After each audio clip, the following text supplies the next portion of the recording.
Hi, my name is Hellen Adom, and I'm here to talk a little bit about education and to be an advocate for education. Growing up in Liverpool, it was quite difficult being in a majority all-white school. However, we got through the school. My dad was a school teacher and my mum was a nurse. So we didn't really have a choice about if we wanted homework or not. Sometimes we'd fall into the trap, well, very regularly, of my dad saying, "Have you got any homework?" We'd say, "No, we haven't got any homework." He'd say, "Oh, don't worry, I'll find something for you to do."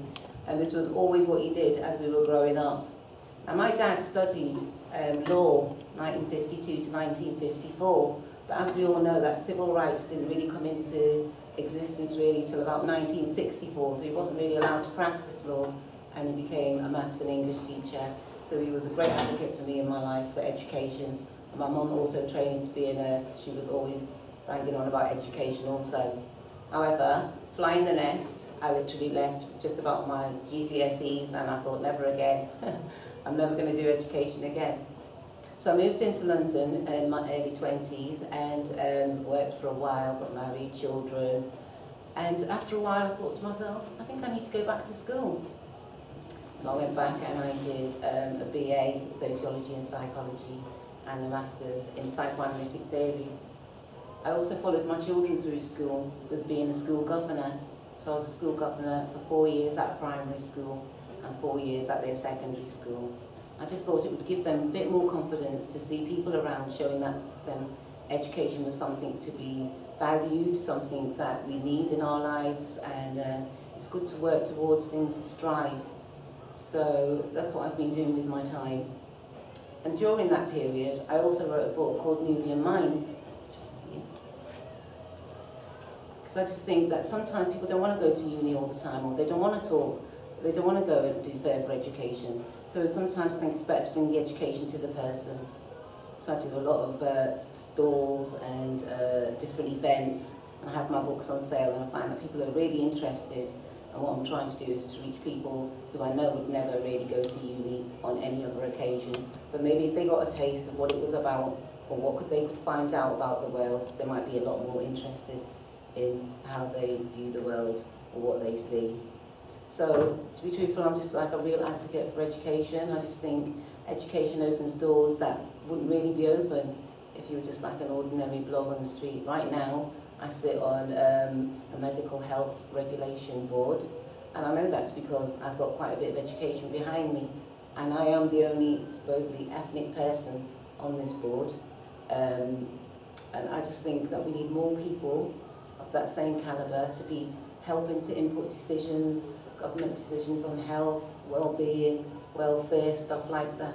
But if people don't really go for education, it's always going to be the same. You're always going to have the same answers, and there's not going to be any different ideas or ideas of inclusiveness. So if people want to be included within the system, I think they have to actually put themselves in there and raise their voice a little bit. And I think that's how we get to where we go with our journey of life.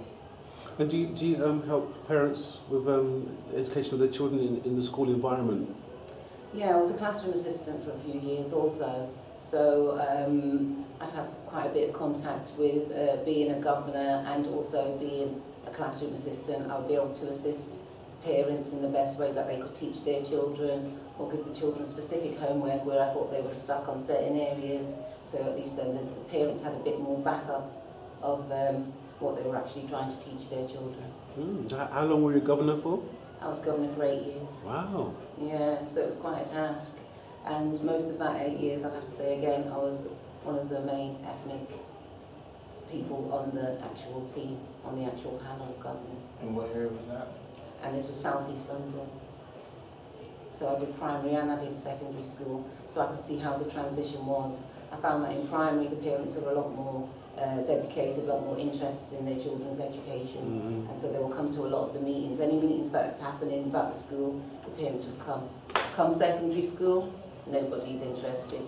Out of 800 children, I think I must have met about 50 parents in the whole of the 4-year term of being within the secondary school. And I was wondering, why is this happening? Why is this happening? But it was just really that people aren't really too interested in education. They think their children get to a certain age, children can get the bus to school, they can get themselves to school, so the children just really carry on. So helping them with homework, sometimes the homework could be quite difficult also, and even for somebody who's in education, I was like, oh gosh, I don't know if I could do that, or helping out my own children with their homework. I just think, oh, I don't know about this area, so we'd go to the library, or I'd send them to Saturday school also, and ask the Saturday school teachers if they could help me with a particular area. They already had their own curriculum and stuff. So I just think it was good to push them into that area and to push them, and I just think children need a lot of advice and a lot of encouragement to go forward into the world of education. I think it's more difficult than it looks. So can I ask a question? You've got a book called New Being Mind, and you said you run a store for people who don't want to go to, or are not inclined to go to for further education. So what do you tell them? What do you tell them when they come to your store about education and stuff? Right, I just tell them that I just found things so much more interesting that I read about, and I wouldn't really have read certain books if I wasn't interested in any literary works or any form of education. Education doesn't just come through books and reading, it can also come through videos and information. It depends what it is that you're seeking. But I just encourage them to know that it's good to broaden yourself. I think that would be the main aspect of education that I would say to people. To broaden your thoughts, broaden your mind, your ideas, things that you may never have thought about. I just think it helps with that. Okay, for parents who probably find it difficult to sort of support their children in the secondary school arena, do you signpost them to anywhere specific for help? If you feel that you couldn't help yourself, do you signpost them anywhere? Yeah, because sometimes they had parent classes for people who wanted to go into education, maybe at probably like an O-level stage or maybe at a GCSE stage. They have certain classes that they run around the borough, so I would help them look up for those kind of classes, and then they could go and attend themselves. I remember in the junior school they were actually running, I think it was an MVQ, some sort of educational MVQ, and that was for the parents. So we would encourage the parents to go to these classes, because it's true, if you haven't got a high education yourself and then you're trying to teach your children, I think a lot of the time you're going to get stuck. Yeah. You're going to get stuck. So you're saying better educated parents produce better educated children? Yeah, that's right, because children ask a lot of questions, and that's why my second book, which I haven't got today, is called Curious Minds, and that was taken from my BA. And that's a series of 9 essays. I talk about different things. I talk about food. Does food need a policy? Voting strategies, women's role in the production of Britain, things like that. So it's just to give people a taste or an idea of their surroundings, how social laws were introduced, how psychological laws were introduced, and all these things. And then it makes more sense of why we're in this certain system that we're in right now. Have you been in a situation where you've had to go into a school with a parent and child and give them some actual educational advocacy, give them some help? I haven't done too much like that with the parents. I've maybe taken the child. If the child's been disruptive in class, then I just had a kind of chance to pull them out of class, take them to a separate learning area and teach that child. By the end of my year, I had 12 children that pulled out of class, because I just thought these children aren't learning, they're disrupting the others also, and so it's better to do a two-way thing, pull them all out and make a specific time, and then we'd get down to work and try and get down to the roots of why they think maybe education is a bit boring, or I'd concentrate on areas that they liked, or even areas that they didn't like. I'd try and make it into a fun thing, playing spelling games, things like that. So they're still learning, but it was a bit different, it was a bit from a different angle. So what advice would you give to a parent who has a child in school and they're on the brink of exclusion? What advice would you give to the parent? Right. To be truthful, not all children do settle into education. It depends on their environmental situation, depends on the classroom. Maybe, they think, the teacher doesn't like me, or they've maybe missed quite a bit of school, and so they're a bit behind, they can't understand what the teacher's saying. So all these aspects I would talk about probably with the parent, and then with the child I would try to find out why they don't seem that they're too interested in that. what I was finding being a school governor, it was like every other week I was sitting on an exclusion panel, which was very distressing, and the majority of children that were coming before me looked like me also. And I could just give the best advice that I would give to myself or to any other parent, which is to do your best and to try and keep your child on that path, because the more they come off it, the more they so-called go into deviancy. Then once deviancy happens, well, we know what happens after that.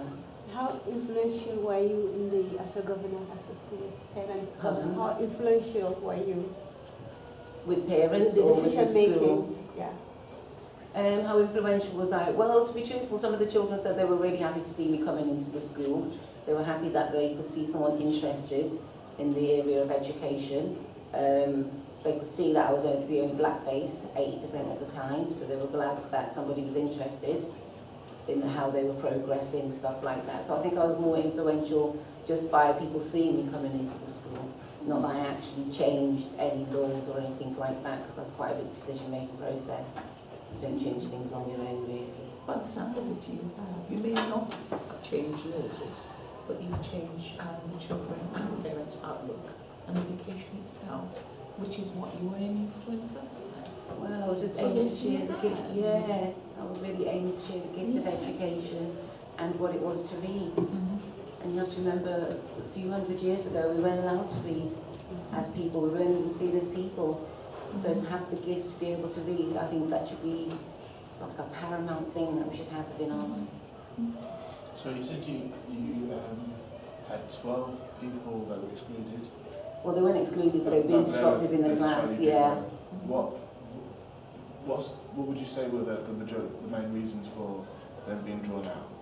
I think some of them were bored, some of them had missed so much school as well, so they didn't know how to catch up, so I did catch-up lessons with them also. Sometimes it stretched from once a week to twice, maybe even 3 times. They'd sometimes come in their lunch hour. It just depended on how the child was, and I would just advise them the best I could. Really. And you just get to know the children as well as you've been around them. You get to know their personalities, what they like to do, and who gets on with who and who doesn't get on with. In terms of parents, what kind of communication was there between the parents and the school? The parents in the school, I think sometimes the parents thought they were being bullied by the school, because there'd always, if the parents were called to panel, there'd be like one parent and like 4 different governors on the panel. So it was really good that when some of them brought a friend along or some sort of helper or advisor, I thought that was good, a bit of backup. But a lot of the time I found that parents came on their own. Most of the time people knew that I was going to be on the parents' side, simply because I know how it is to be a parent. I know some of the other governors, they were parents also. I just thought there was far too much of a gap, really. I think it was more of a social gap also than anything else. Whereas I lived within the area, we were kind of all on the same social level. I didn't earn like £75,000 a year like they did. Do you know what I'm saying? Did you find that most of the governors were white middle class? Yeah, most definitely, yeah. So, well, usually they're the ones who've got the time, really, who is emotionally and physically available, because they don't have to go to work. Sorry about that, I live in all the different areas. So, I'm not surprised that, you know, they were there, because they have the time on their hands. so they do have the time on their Well, hands, we but have also time. some of them were teachers also. Yeah. So they were already in the education flow, and they just want their school to be highlighted as a good school. They don't want to be having a school that's doing exclusions every other week. They're not going to attract other customers, are they? So they need to have a school that's running efficiently and effectively. Well, one of the workshops that NABSS is doing is a workshop on encouraging BME parents to actually become governors. Yeah. Because we do have time in our community, we do have the experience in our communities, but I think they need to know the information on being a governor, because many don't know how to become a governor. And and also be comfortable with it, because we do find that the governing board are quite intimidating, because they're white and middle class and they're very speaky-spokey. So we do find it intimidating. But one of the workshops we are doing is to encourage BME parents to become governors. Yeah, what do you think? definitely. I would encourage all people to become governors. Do you know why? Because it's your child at the end of the day. It's good to show your child that you've got an interest in them, not just by helping them do their homework, but just by actually physically turning up, having things to do with the school, when they run school fairs or parents' evenings, the Christmas events, different aspects of things. the governors are always there around, so it could be a very good way to socially interact with teachers and pupils, and I think that's a great way for governors to be. Also, you're making decisions about the school when you're in the governing. If sometimes I sat on the finance board, so when we were applying for grants and stuff, and we'd get grants in, then we could have information on what would we buy for the school. If we want to buy some high-tech computers, and then the people who were really interested in that area would push themselves into that area. Just different things that give children an interest. We fixed up the gym in the school, so it was no longer just like a little bit plain and boring. We had a few things in there. This also made children interested in learning and wanting to come to school. So I think it's about how you get your school looking and the feel of the school. I think that helps it to run. Thank you very much for your time, Helen. Can I ask Oh, one one more more, question? yeah. Sure. What key advice would you give parents to get the best out of education for the children? I would say to the parents that they maybe could be interested in an area of education themselves.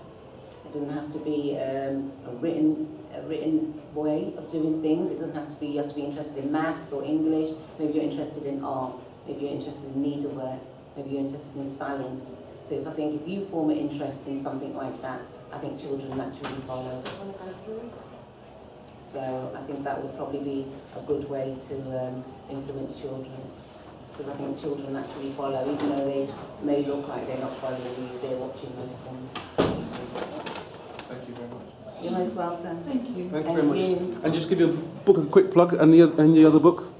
Okay, I've got Nubian Minds here, an Afrocentric view on psychoanalysis. So I've got 3 different essays in here. The first one is the effects of sickle cell on family life. The second essay is called The Structure of Mental Illness. And the third essay is Myths and Fairy Tales. And my other book is Curious Minds. You can look that up on the net. So that's me trying to put education out there. So what's your surname? Adom, A-D-O-M. Have you got a website? Nearly.